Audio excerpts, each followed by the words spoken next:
On May 29, 1968, Sir Matt Bubsy's men overcame Benfica in the Wembley showpiece, a decade on from the Munich air disaster that took so many lives on the way back from a quarter-final match at Red Star Belgrade. Both Charlton and Stiles went on to play for, and manage Preston North End, but their finest hour in club colours was against Eusebio and Co at Wembley.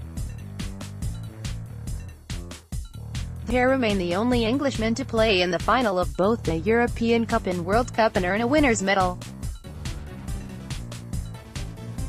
Here we look back at United's glorious European campaign. Route to the final. The campaign kicked off with a comfortable 4-0 aggregate win against Hibernians of Malta, before heading on to Yugoslavia to take on Sarajevo.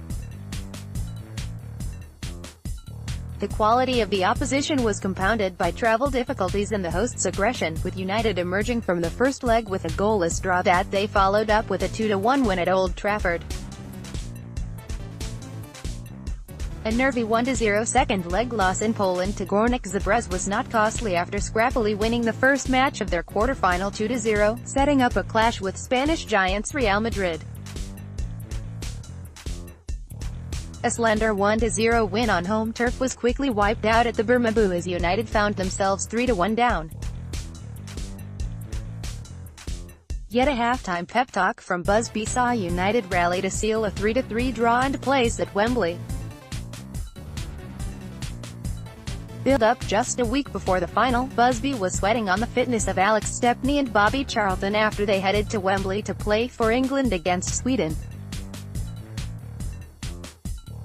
Both emerged unscathed and Nobby Stiles overcame a leg injury to feature for United, but key man Dennis Law had to watch the final from his hospital bed after undergoing a knee operation.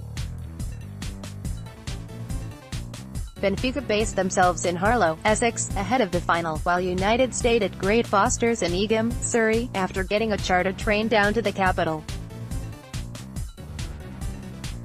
The final, United looked resplendent in all blue against a Benfica side spearheaded by Eusebio, who had lit up the World Cup in England just 2 years earlier.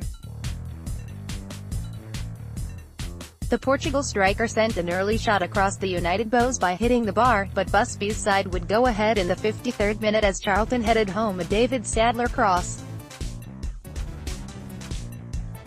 An offside call denied George Best a quick-fire second as John Aston shone on the wing, but Benfica would level in the 75th minute through Jamie Graca.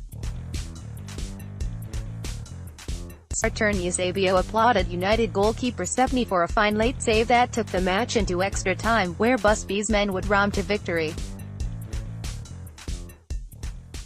Best rounded the goalkeeper within 3 minutes to send the United fans wild, before Brian Kidd, celebrating his 19th birthday, turned home at the second attempt to take the sting out of the game.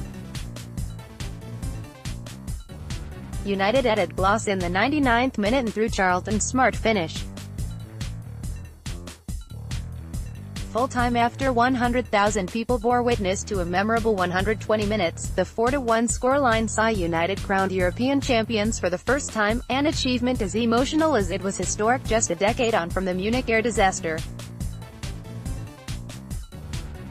Charlton was among the survivors, as was fellow starter Bill Foulkes, and his first thoughts were to long-serving manager Bubsy. This had always been the pinnacle for the United boss, who was as emotional as anyone at full-time. The moment Bobby took the cup, it cleansed me, Bubsy said. It eased the pain of guilt of going into Europe. It was my justification. It was a momentous triumph still felt that United half a century on.